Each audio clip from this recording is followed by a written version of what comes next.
4 words. That is all it took. Let's hear the voicemail. Congressman Jamie Raskin stood up from his seat, reached into his jacket pocket, and placed a small black digital recorder on the table in front of him.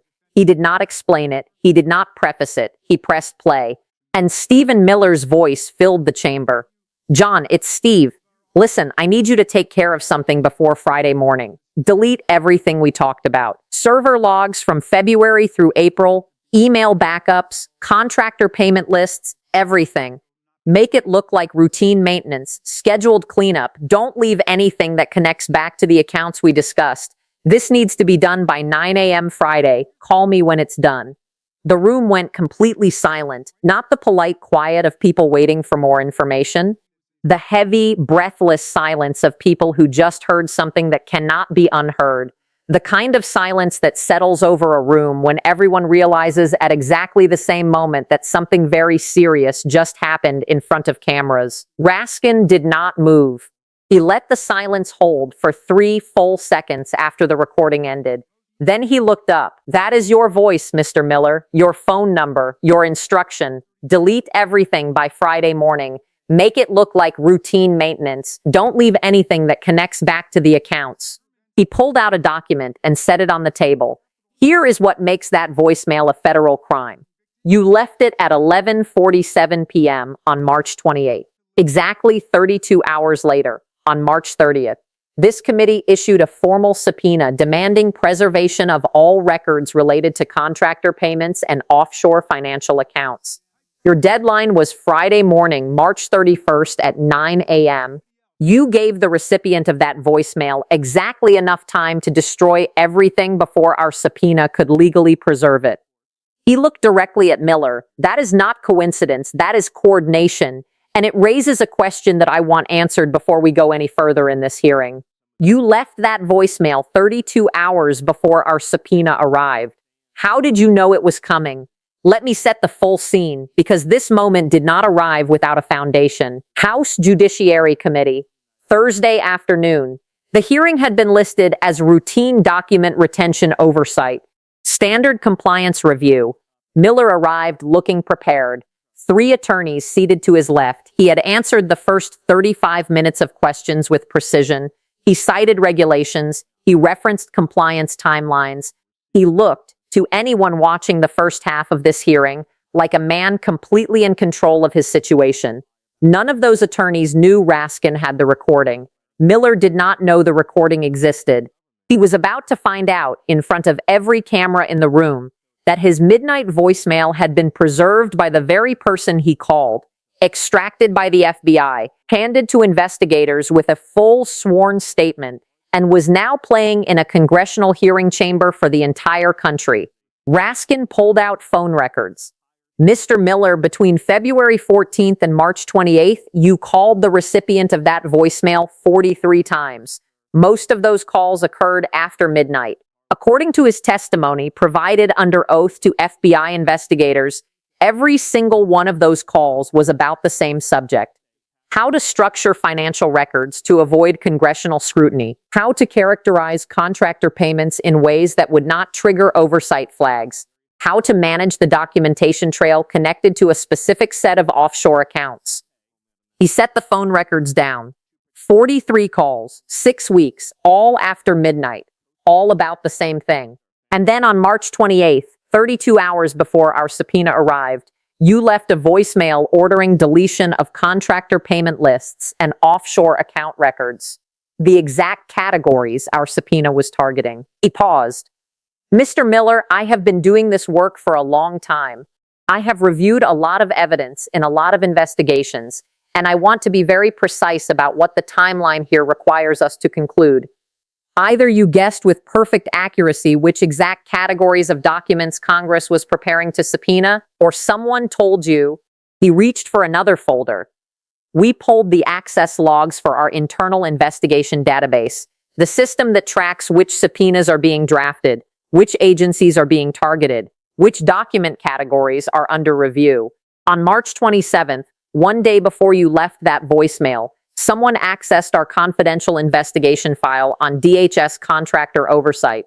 They did not just view it, they downloaded it, the full subpoena draft, the complete target list, the entire document category breakdown, everything we were preparing to demand. He set the folder on the table. That access came from inside the Capitol building, from a specific office, from a specific computer terminal. Our IT security team has identified the office. We know which floor, we know which wing. We are going to identify who sat at that terminal on March 27th. The room erupted, not with shouting, with the sharp collective intake of breath that happens when people realize they are watching something historic unfold in real time. Committee members talking, journalists reaching for phones. One camera operator visibly stepped forward to reframe. Raskin waited. He did not move. He let the room settle. When the chairman's gavel brought order back, Raskin continued. Someone with authorized congressional access viewed our subpoena draft on March 27th, downloaded it, and within 24 hours, you left a voicemail ordering deletion of contractor payment records and offshore account documentation, the exact categories in that subpoena. He pulled out his phone and opened the stopwatch application. Mr. Miller, I have a simple question. Who inside Congress warned you that our subpoena was coming? Who accessed our system, downloaded our investigation file, and gave you 32 hours to destroy the evidence we were preparing to demand? He pressed start. 10 seconds, Miller's hands flat on the table in front of him. Still. 20 seconds, his lead attorney leaning close, whispering something urgent. Miller's jaw set tight. 30 seconds, Raskin stood. We have your voice on that recording. Your specific instructions. Delete everything. Make it look routine. The words are not ambiguous. They are not open to interpretation. You called a federal employee at midnight and ordered him to destroy documents that were about to be subpoenaed. 40 seconds, and that employee refused. He did not delete the files. He went to the FBI the next morning, provided his phone, provided the voicemail, testified under oath about every conversation you had with him over 6 weeks about managing the documentation trail, every single midnight call. All 43 of them. 60 seconds, 1 full minute. Miller said nothing. His face had gone gray, not pale, gray. The color of someone who has run through every possible option and found none of them acceptable. 80 seconds. Raskin walked slowly away from his own seat toward the center of the room. Your silence is already telling this committee something, Mr. Miller. Because there are only 2 explanations for what you are not saying. Either you do not know who warned you, which would mean the coordination was so sophisticated that it was hidden even from you, or you do know. And the person you are protecting is someone you are more afraid of than federal prison. 90 seconds. He stopped walking. Mr. Miller, the person who accessed our system committed a crime, unauthorized disclosure of a confidential congressional investigation, obstruction of a lawful congressional proceeding, possibly conspiracy. Your silence is not protecting them from those charges. It is only determining whether you face those charges alongside them or separately. 120 seconds, 2 full minutes. A Republican committee member spoke up. Steve, if someone inappropriately tipped you off, that is on them, not on you. Just tell us who it was. Miller turned toward him, looked at him for a full 2 seconds, looked away without speaking. 150 seconds. Raskin did not react. Your silence is a data point, Mr. Miller. And I want to tell you what else we found. Because the access logs were not the only thing our IT security team identified. 160 seconds. The person who downloaded our subpoena draft on March 27th sent a message from that same computer terminal 11 minutes after downloading the file. Encrypted messaging application. The message content is not recoverable, but the recipient's device identifier is logged in our system, and that identifier belongs to a phone registered to a number we are in the process of tracing. 180 seconds, 3 full minutes. 11 minutes between downloading our subpoena and sending an encrypted message from the same terminal. That is not a coincidence. That is a handoff. Someone saw what we were preparing to demand, sent it to someone, and that someone called you or sent it directly to you. Either way, there is a chain, and chains have links. Hamsla 200 seconds. Miller's hands had moved slightly on the table, his fingers no longer flat. Pressed together, tight. Hamsla 220 seconds. Raskin walked back toward the witness table slowly. Mr. Miller, I want to read you something from federal statute. 18 U.S.C. 1512, subsection B, whoever knowingly uses intimidation, threatens, or corruptly persuades another person, or attempts to do so, with intent to cause or induce any person to withhold testimony, or destroy, mutilate, or conceal an object with intent to impair the object's integrity or availability for use in an official proceeding. Your voicemail, Mr. Miller, is a textbook example of this statute. You corruptly persuaded a federal employee to destroy records with intent to impair their availability for a congressional proceeding you knew was coming. 240 seconds, 4 full minutes. He placed both hands on the edge of the witness table and leaned forward slightly. The evidence does not require your cooperation to connect. We have the voicemail. We have the phone records. We have the access logs from our own system. We have the download timestamp. We have the encrypted message timestamp. We have 43 midnight calls documented. We have the cooperating witness under full FBI protection who has already testified about every one of those conversations. The chain exists with or without a single word from you. 260 seconds. Miller's attorney stood. My client asserts executive privilege over any communications related to Raskin did not look at her. Executive privilege does not cover voicemails, ordering evidence destruction. It does not cover obstruction of congressional proceedings. It does not cover conspiracy to conceal records from lawful subpoena. Sit down. She sat. 280 seconds, 300 seconds, 5 full minutes. The room was quieter now than it had been at any point in the hearing. The kind of quiet that builds when everyone in a room is holding the same thought at the same time, watching, waiting. 310 seconds, 320, 330.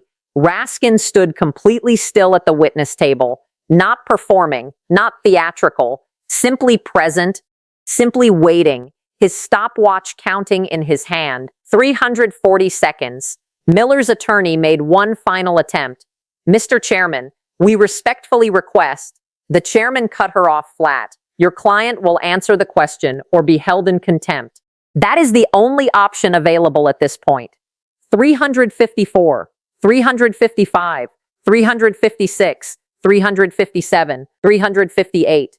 Raskin stopped the timer. He looked at it for a moment, then he looked up at the committee. 5 minutes and 58 seconds. He said it quietly, the longest silence in congressional hearing history. He turned to the chairman. The witness has refused to answer. I move to enter the voicemail recording, all 43 phone records, the IT security access logs, the download and message timestamps, and the cooperating witness testimony into the full congressional record. I further move to refer this matter to the Department of Justice for prosecution under federal obstruction, conspiracy, and witness tampering statutes. And I move to request that the FBI identify and interview the individual who accessed and downloaded our investigation file on March 27th. All 3 motions were seconded immediately. All 3 passed unanimously. Miller's face stayed completely still as each vote was called. His attorneys were writing. His lead attorney's hand was moving fast across the legal pad. His second attorney was on her phone. Raskin gathered his materials, picked up the recorder, held it up one final time. 358 seconds. That is how long you sat protecting whoever warned you. But your silence does not protect them. The access logs already identify the office. The encrypted message timestamp already identifies the device. The cooperating witness already has FBI protection and has already testified. The timeline connects with or without your cooperation. He set the recorder down on the table in front of the committee. You left a voicemail at midnight ordering a federal employee to destroy evidence. You said delete everything, make it look routine, no exceptions. That employee made a different choice. He went to the FBI the next morning, and that single decision by a single federal employee is why this recording exists, why this referral exists, why 358 seconds of your silence is now part of the permanent congressional record. He looked directly at Miller one final time. 358 seconds is not just a number. Federal prosecutors are going to treat it as a decision.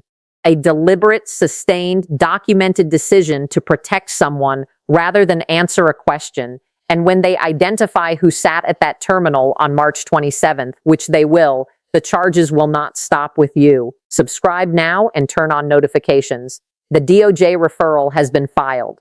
The FBI has the access logs, the cooperating witness is protected, and the identity of whoever downloaded our subpoena on March 27th is going to be the next story this channel breaks. The documentation trail does not end here. It is only beginning.